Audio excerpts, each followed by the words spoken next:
Our Android keeps a record of every app that accessed your text messages today, including apps that may have read the verification code your bank just sent you. You probably never opened them. You may have never even approved them. Some came pre-installed.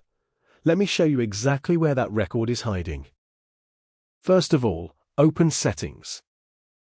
Then go to Security and Privacy. Here, select More Privacy Settings.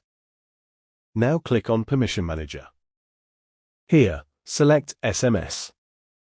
This page shows every app with permission to read your text messages.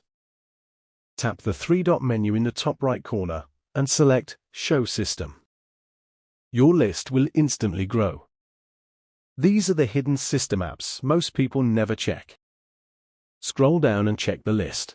Here, you will see some apps that accessed or read your SMS in past 24 hours. It means your SMS or banking codes and OTP is not secured. So to remove them, tap each unnecessary app and select Don't Allow. The app usually continues to work normally, it just loses access to your text messages. Finally, here's the most important step. After the 2024 Salt Typhoon cyber attack, the FBI and CISA warned people to avoid relying on SMS for two-factor authentication whenever possible. SMS messages can be intercepted before they reach your phone. Instead, switch your bank, email, and other important accounts to an authenticator app.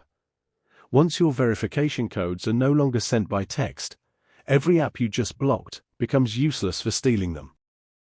That's it. If you found this video helpful, do like and subscribe for more privacy tips.